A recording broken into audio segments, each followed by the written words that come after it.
হয়ে গেল মিত্তির বাড়ির শেষ দিনে শুটিং, মন খারাপ ভক্তদের। গত বছর নভেম্বরে মিত্তির বাড়ির পথ চলা শুরু হয়েছিল ধ্রুব জোনাকির হাত ধরে, আর আগস্ট মাসে শেষ হলো জি বাংলার জনপ্রিয় এই ধারাবাহিকের শেষ দিনের শুটিং। মন খারাপ কলাকুশলীদের। শুটিংয়ের শেষ দিনে অনুরাগীরা ভরে দিলেন ভালোবাসায়। ধারাবাহিকের নায়ক আদ্রিদ রায়কে পারিজাতের সঙ্গে ভালো লাগছে না, এই নিয়ে নানান বিতর্ক তৈরি হয়েছিল।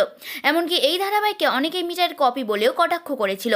তবে এইসব আলোচনা ফেলে কাহিনীর জোরে এই ধারাবাহিক ও ধ্রুব জোনাকি জুটি জায়গা করে নেয় দর্শকদের মনে। তবে ধারাবাহিক 1 বছর হওয়ার আগেই থেমে গেল এই জুটির পথ চলা। তবে প্রথম থেকে আশানুরূপ ফল পাওয়া যায়নি টিআরপি তালিকায়। মিঠাইয়ের পর আদ্রিদ রায়কে নিয়ে যতটা আশা করা হয়েছিল তার কিছুই যেন হলো না এই ধারাবাহিকে। অপরদিকে শোনা যাচ্ছে শেষ হচ্ছে কোন গোপনে মন ভেসেছে ধারাবাহিকটি। সূত্রের খবর, আগামী 26শে আগস্ট সম্ভবত এই ধারাবাহিকের শেষ দিনের শুটিং। যদিও আনুষ্ঠানিকভাবে চ্যানেল কর্তৃপক্ষের তরফে এখনো কিছু ঘোষণা করা হয়নি। গুঞ্জন এই মাসের শেষেই হয়ে যাবে শুটিং।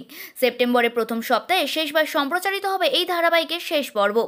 এর মধ্যে বেশ কিছু নতুন কাহিনীর ঘোষণা করেছেন চ্যানেল কর্তৃপক্ষ। লাপাতা লেডিস ছবির আদলে তৈরি হচ্ছে নতুন ধারাবাহিক কোণে দেখা আলো।